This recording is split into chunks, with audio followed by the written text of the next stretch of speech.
10 वर्षों का विश्वास, 10,000 से ज्यादा डॉक्टर्स, गोल नेशंस लीडिंग इंस्टीट्यूट। सबसे पहले हम तेजस्वी जी जिन बातों का उल्लेख यहाँ किए हैं सबका हम पूर्ण रूप से समर्थन करते हैं। हमारे हिंदुस्तानी अवाम मोर्चा सेकुलर इन सब बातों को पीछे चल करके जनता के सामने अपनी बात कहेगी और जनता का मत प्राप्त करेगी। हम लोगों को बड़ा गजब लगता है, जब लालू जी से हम लोगों की बात होती थी, लालू जी चिंता करते थे राज्य के बारे में, तो हम लोग कहा करते थे कि आप स्वस्थ रहिए, जहाँ भी रहिए, कोई बात नहीं है। लेकिन ठीक ही कहा तेजस्वी जी ने, ये जेल मैनुअल के खिलाफ एक कार्य कर रहे हैं कि कोई भी बंदी हो, खास करके अस्पताल में हो, उसके परिवार से मिलने का तो कोई पाबंदी नहीं होनी चाहिए, लेकिन उनके परिवार से मिलने की भी पाबंदी जब उनके बच्चे जाते हैं मिलने के लिए वो न दिया जाता है।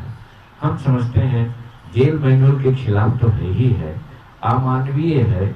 इस अमानवीय चेहरा जो आज भारत सरकार या बिहार सरकार का है, उसका हम भर्त्सना करते हैं और जनता से अपील करते हैं कि आपकी अदालत में हम लोग हैं, आप फैसला दीजिएगा। आज जब हम दिल्ली सरकार की बात करते हैं तो हमको याद आती है ये बात कि जब लोग विकास के कार्य में फेल हो जाते हैं, अपने वादाओं को भूल जाते हैं, वैसी परिस्थिति में भावात्मक मुद्दा उठाते हैं ज़्यादा। तो आज देख रहे हैं क्या विकास हुआ, इसकी चर्चा नहीं होती है। महंगाई रोकने की बात किए थे, आज महंगाई का क्या हाल है। डॉलर जो पहले 60-62 में मिलता था, आज 74 से लेकर 77 रुपया तक मिलता है। गैस जहाँ 400-450 में मिलता था, आज 800 से लेकर 1100 में मिलता है। और हद तो है कि इनकी वैदेशिक नीति, कहते हैं कि बहुत से देशों में हम भ्रमण किया और समूचा संसार हमारे साथ है।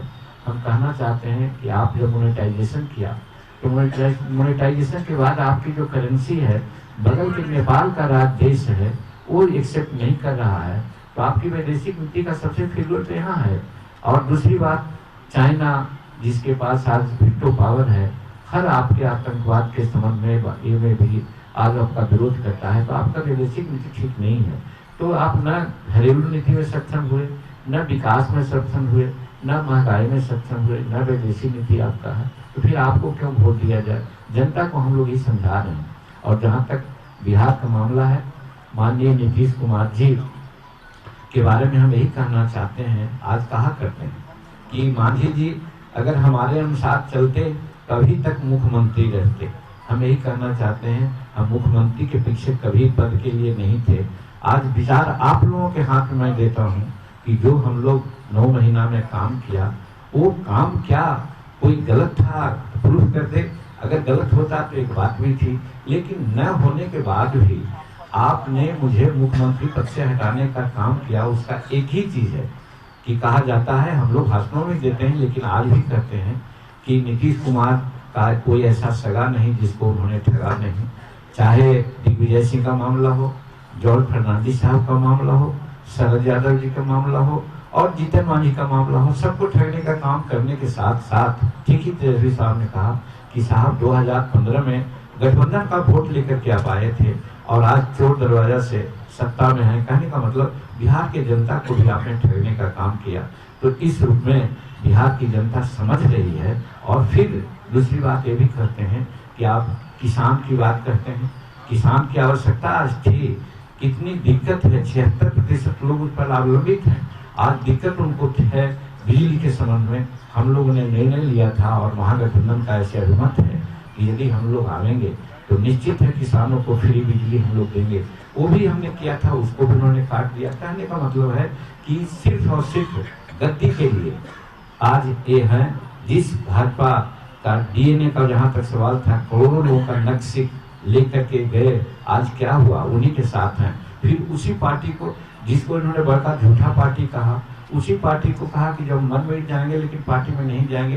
तो कहने का मतलब अनैतिक रूप में आज सत्ता में बने रहने के लिए कोई भी कुकर्म माननीय नीतीश कुमार जी कह रहे हैं। ये चीज जनता के आपके माध्यम से जनता में देना चाहते हैं और इनका कोई काम ऐसा नहीं है। और पहला दौर में चुनाव हम लोग भी 4 सीट पर लड़े हैं, औरंगाबाद, गया, नवादा और जमुई, चारों सीट हम लोग जीत रहे हैं।